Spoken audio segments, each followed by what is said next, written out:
So part two of my videos on the Amazon River of the contamination on the petrol.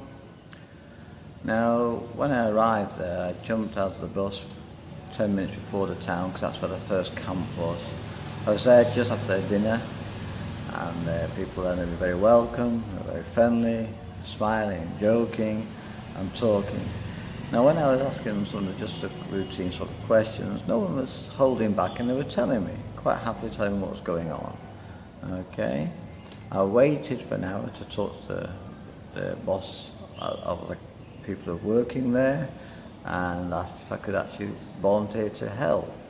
He said I had to go and contact people further up the line of him, higher authority.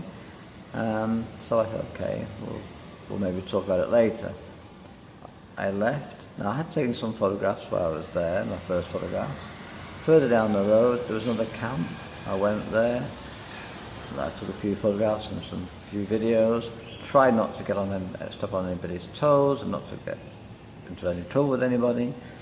And I managed to get quite a few basic videos. And I was asked to come away because of my health. Basically, I had no Wellington boots, I had no overalls, I had no mask, and I had no helmet. So they were more concerned about my health than looking after me. And I said thank you very much, and I left quite happily. And they said we'll try and do something for you tomorrow. I said, well, it's okay, whatever. I then went into the town. I met with the Alcalde, I talked with him. He seemed to be quite happy with what's going on and everything else. The town is hard to find a place to stay, but I managed to find a place through some friends and people there and stayed with a family. And I talked to them at the evening, over meals, everything, and during the day, about how they feel about it. No one was too upset about it, and everyone's gone with their lives. Okay. I went back to the municipality, tried to have a talk with the people in the Medio Ambiente to explain a little bit more. I then seen the media there to watch the video they made of it all. So there's a video that the government have actually made, which you can see quite happily. I've seen photographs. I then went to see the Defence Civil and talked to the person there who is going down the river doing checks and talking to people, explaining to people what they should do and what they shouldn't do.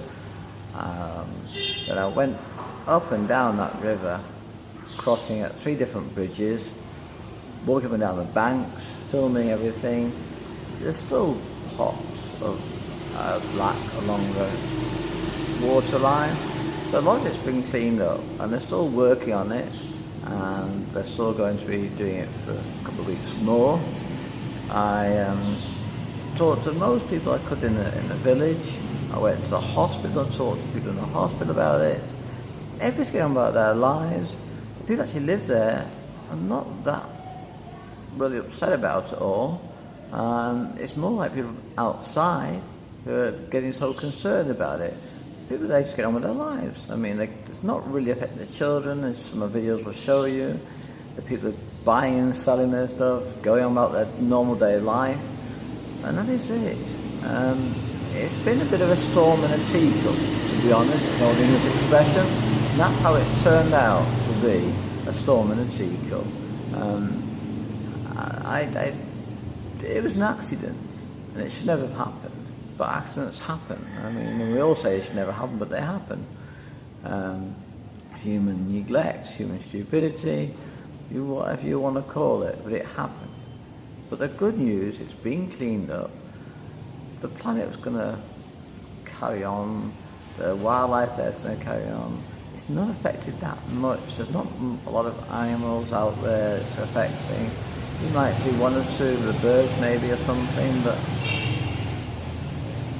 it's not a lot.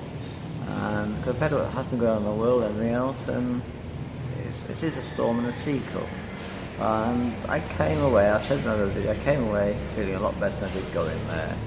And I hope my videos will show a bit more and what's actually happening out there. It's not that bad.